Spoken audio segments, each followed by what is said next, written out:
CIC digital study में आपका पुनः स्वागत है। फिर से आज हम एक नए वीडियो के साथ हाजिर हुए हैं। तो आज का हमारा टॉपिक है फ्रांसीसी क्रांति में महिलाओं की भूमिका। आपका क्लास 9th में जो टॉपिक है आपका फ्रांसीसी क्रांति में महिलाओं की भूमिका क्या थी। तो कहने का तात्पर्य है कि फ्रांसीसी क्रांति में महिलाओं की भूमिका किस रूप में थी, सक्रिय भागीदारी थी, किस तरह से थी, उनका क्या स्वरूप था, किस तरह की उनकी रणनीतियाँ थी, इसके विषय में हम लोग चर्चा करेंगे। आइए हम अपने विषय वस्तु को स्टार्ट करते हैं।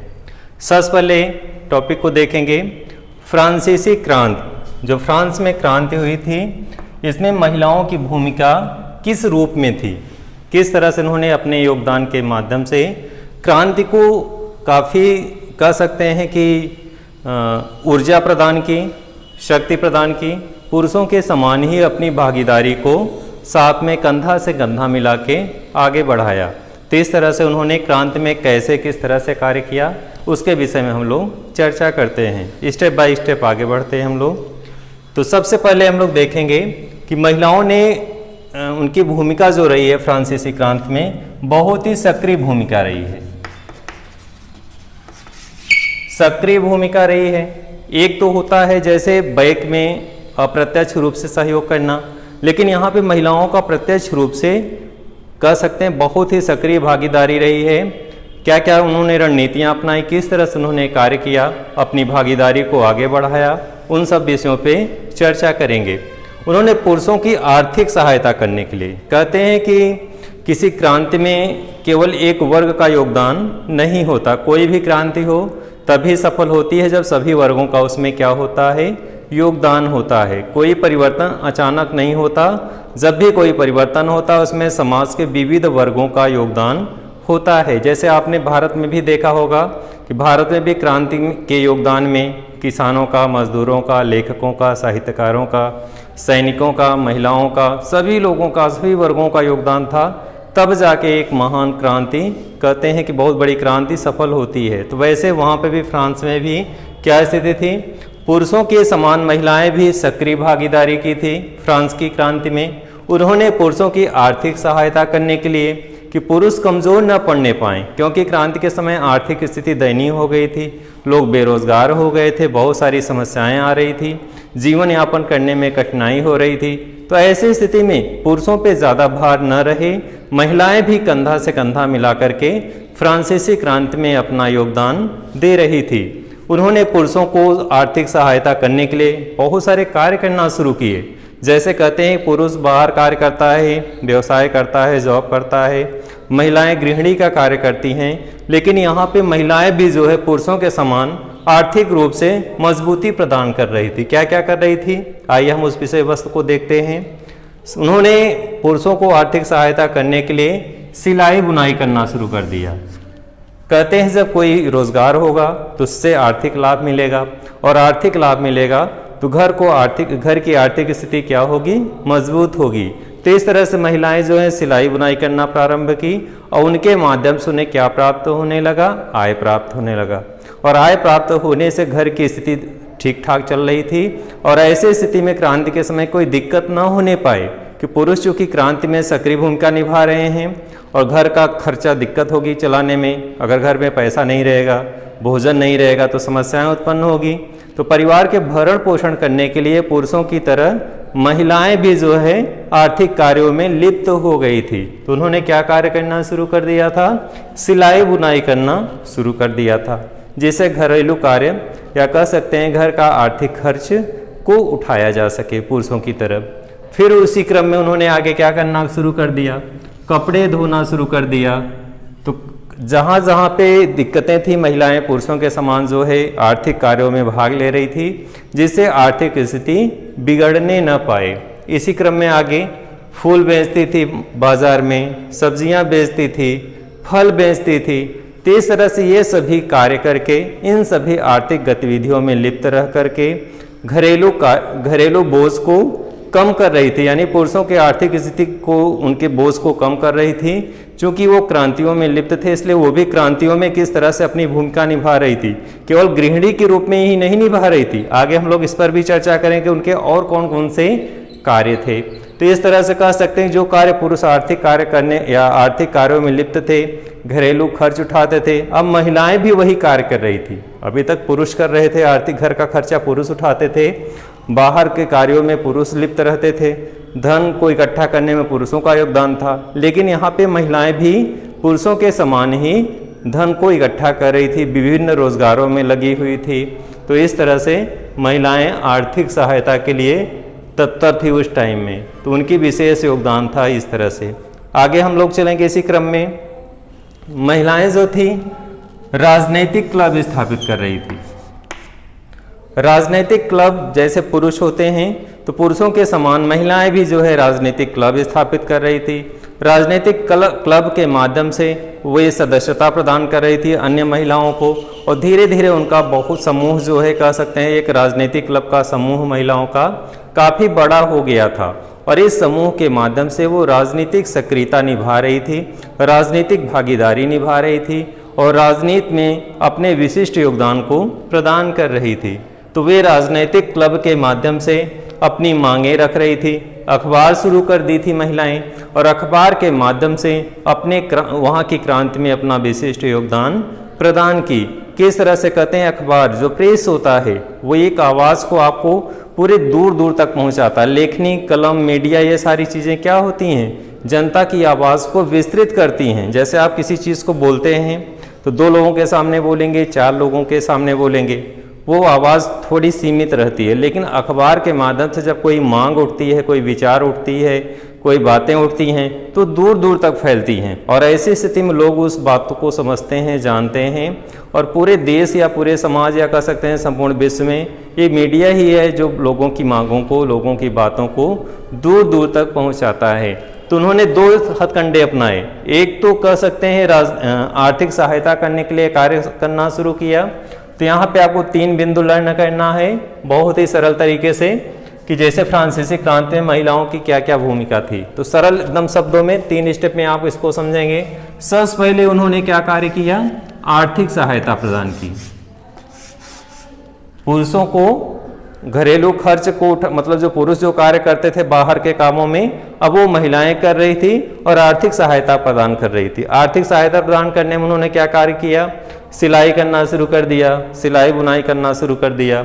इसी क्रम में कपड़े धोना शुरू किया। बाजार में सब्जियां, फल, फूल ये सब बेचने लगी, जिससे धन की प्राप्ति हो सके और घर को जो है चलाया जा सके।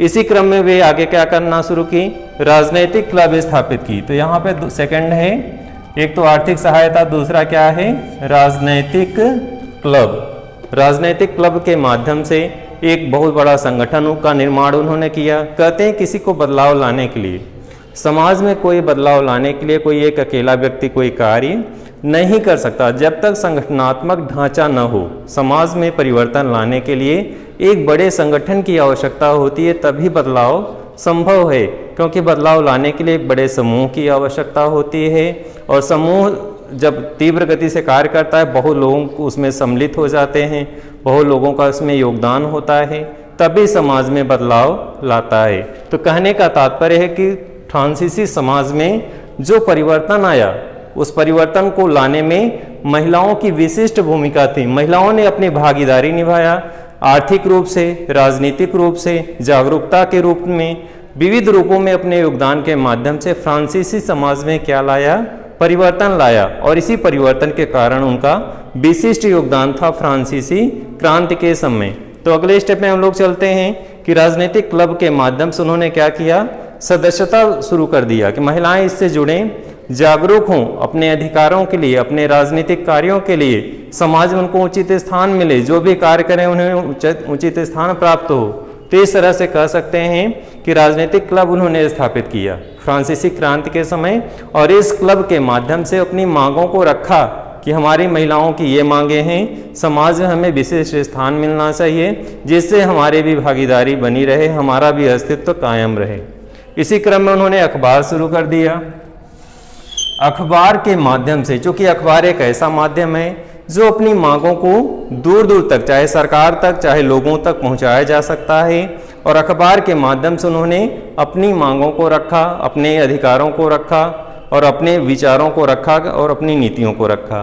तो इस तरह से कह सकते हैं कि अखबार एक माध्यम था जो अपने उन्होंने नीतियों को क्रियान्वित किया, अखबार के माध्यम से, राजनीतिक क्लब के माध्यम से। तो ये सारी चीज़ें थी जिनके माध्यम से उन्होंने अपनी नीतियों, अपने कार्यों, अपने विचारों को क्रियान्वित किया और अपने अस्तित्व को कायम रखा। उन्होंने अखबारों के माध्यम से कौन कौन सी मांगें रखी उस पर हम लोग देखेंगे और चर्चा करेंगे। सबसे पहले महिलाओं ने अखबारों के माध्यम से कुछ मांगें रखी थी, उन मांगों को हम लोग देखेंगे। सबसे पहले उन्होंने मांग क्या रखी थी?